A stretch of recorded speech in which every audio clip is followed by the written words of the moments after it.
Hello friends, எல்லாருக்கும் வணக்கம். இன்றைக்கி நம்ம நிக்கிஸ் கிச்சனில் சட்டுன்னு செய்கிற மாதிரியான ஒரு முட்டை ரோஸ்ட் எப்படி பண்ணுறதுன்னு பார்க்கலாங்க. இது வந்து கேரளாவில் ரொம்ப ஒரு ஃபேமஸான ஒரு ரெசிபி. இதை பண்ணுறது ரொம்ப ஈஸி. சட்டுன்னு நம்ம ஏதாவது சைட் டிஷ் பண்ணணும், இட்லிக்கு, தோசைக்கு, சப்பாத்திக்கு, ஈவன் ரைஸுக்கு, ரச சாதம், தயிர் சாதம் எல்லாத்துக்கூடவும் ரொம்ப அருமையாக போகும். குயிக்காக பண்ணிடலாம். இது எப்படி பண்ணுறது அப்படிங்கிறத பார்க்கலாம்.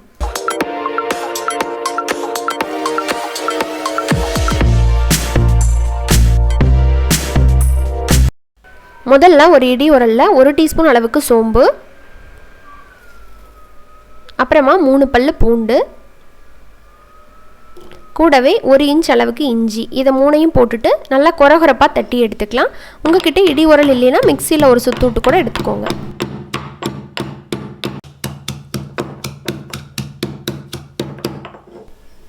இப்போ நம்ம இதை எடுத்துடலாம். எடுத்து பார்த்தோம் அப்படின்னா ரொம்ப நைஸாக நம்ம தட்டிடக்கூடாது, இந்த மாதிரி கொரகொரப்பாக இருக்கணும். இது வந்து இந்த கறிக்கு நல்ல ஒரு ஃப்ளேவர் கொடுக்கும்.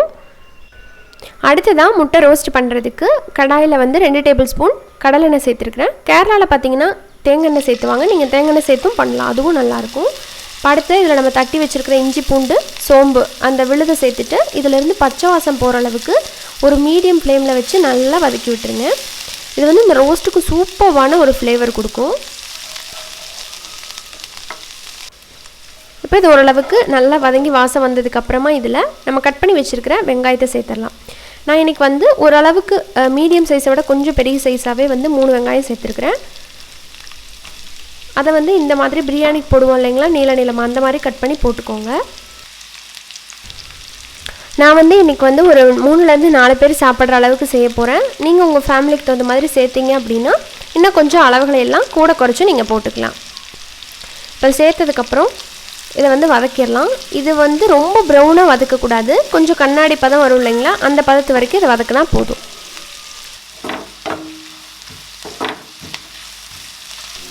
பாருங்கள், நல்லா ஒரு கண்ணாடி பதம் வந்துடுச்சு. அடுத்தது இதில் 2 பச்சை மிளகாய், நீங்கள் வேணால் கீரி கூட போட்டுக்கலாம், நான் முழுசாக அப்படியே சேர்த்துட்டேன். இப்போ அடுத்ததான் 1 கொத்து கருவேப்பிலை போட்டுட்டு இப்போ இது 2ஐயும் சேர்த்து நல்லா இந்த வெங்காயத்தோடவே வதக்கி விட்டுருங்க. நம்ம இதில் கம்மியான இன்க்ரீடியன்ஸ் தான் சேர்க்குறோம், பட் டேஸ்ட் வந்து எப்படி இருக்குமோ அப்படின்னு நீங்கள் நினைக்கவே வேண்டாம்.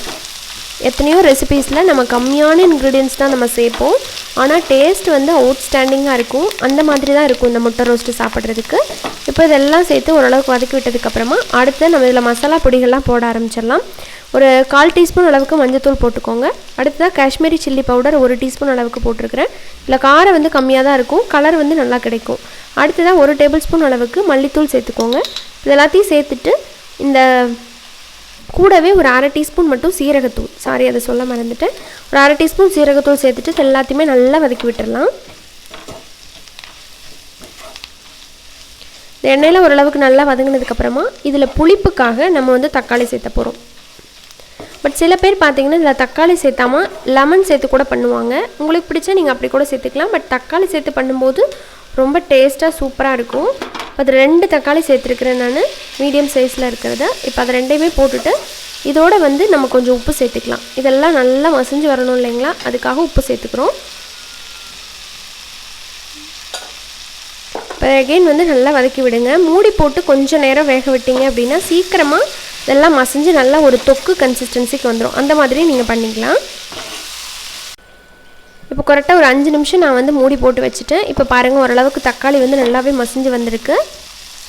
இப்போது நம்ம சேர்த்த அந்த மிளகாய் பொடியோட மசாலா வாசம் வந்து போகணும் இல்லைங்களா, பச்சை வாசம், அதுக்காக கொஞ்சம் தண்ணி சேர்த்து நம்ம இதை வந்து ஒரு தொக்கு கன்சிஸ்டன்சிக்கு கொண்டு வர போகிறோம். அதுக்காக ஒரு 1/2 டம்ளர் மட்டும் தண்ணி சேர்த்துக்கோங்க. தண்ணி சேர்த்துட்டு இது எல்லாத்தையும் நல்லா மிக்ஸ் பண்ணி விட்டு கொதிக்க விடலாம்.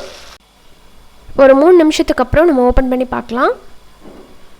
இப்போ பார்த்தீங்கன்னா அந்த மசாலா பொடியோட பச்சை வாசல்லாம் போய் நல்ல ஒரு கமகமன் வாசனை வந்துட்டுருக்கு.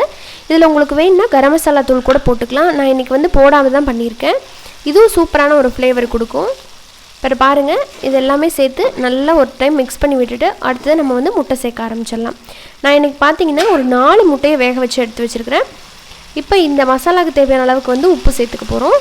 அடுத்ததாக இதில் ஒரு 1/2 டீஸ்பூன் மட்டும் சர்க்கரை, நான் இன்றைக்கி வந்து ப்ரௌன் சுகர் ஆட் பண்ணுறேன். இந்த சர்க்கரை சேர்த்துறது சூப்பரான ஒரு டேஸ்ட் கொடுக்கும். கண்டிப்பாக ஸ்கிப் பண்ணாமல் சேர்த்துக்கோங்க. அப்புறமா ஒரு 1/2 டீஸ்பூன் போல் மிளகு தூள் சேர்த்துக்கோங்க. இது 2மே வந்து கம்பல்சரி ஆட் பண்ணி பாருங்கள், சும்மா செம்ம வாசமாக இருக்கும். இப்போ இதெல்லாம் சேர்த்து நல்லா மிக்ஸ் பண்ணி விட்டுருங்க. மிக்ஸ் பண்ணதுக்கப்புறம் முட்டை சேர்த்துக்கலாம். நான் முதவே சொன்ன மாதிரி 4 முட்டையை நல்லா வேக வச்சு இந்த மாதிரி 2 கட் பண்ணியிருக்கிறேன். நீங்கள் வந்து முழுசாகவும் ஸ்லிட் போட்டு அப்படி சேர்த்தும் பண்ணிக்கலாம். நான் இன்றைக்கி வந்து பாதி பாதியாக கட் பண்ணியிருக்கிறேன். அப்போ மசாலாலாம் உள்ளே நம்ம அந்த முட்டையில் இறங்கி டேஸ்ட் ரொம்பவே நல்லாயிருக்கும். இப்போ இது 2 கட் பண்ணதை அப்படியே உள்ளே சேர்த்து விட்டுற வேண்டியதுதான்.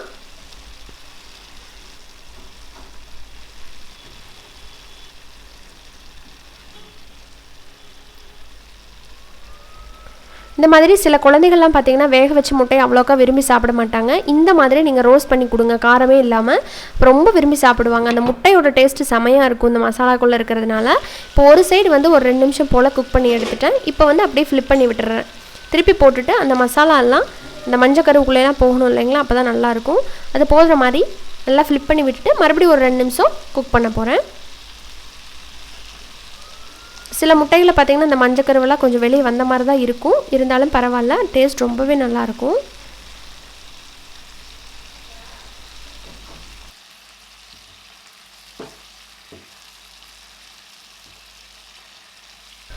இப்போது மறுபடியும் இந்த சைடு ஒரு 2 நிமிஷம் குக் பண்ணி எடுத்துட்டோம் அப்படின்னா ரொம்பவே சூப்பரான நல்ல வாசனையான யம்மியான நம்மளோட முட்டை ரோஸ்ட் ரெடி ஆகிடுச்சு. சட்டுன்னு செஞ்சிடலாம். பேச்சுலர்ஸாக இருக்கீங்கன்னா உங்களுக்கு ரொம்ப யூஸ்ஃபுல்லாக இருக்கும். பிகினர்ஸாக இருக்கீங்கன்னா நீங்கள் தாராளமாக அதை ட்ரை பண்ணி பார்க்கலாம். எல்லாருமே செஞ்சு பாருங்கள். சந்தோஷமாக உங்கள் ஃபேமிலியோடு என்ஜாய் பண்ணி சாப்பிடுங்க. அண்ட் இந்த வீடியோ உங்களுக்கு பிடிச்சிருந்தது அப்படின்னா மறக்காமல் நம்ம சேனலுக்கு கிஸ் கிச்சனை சப்ஸ்கிரைப் பண்ணிவிட்டு கூட இருக்கிற பெல் ஐக்கானை கிளிக் பண்ணுங்கள். இன்னொரு இன்ட்ரெஸ்டான ரெசிபியோட உடனே சந்திக்கிறேன். நன்றி, வணக்கம்.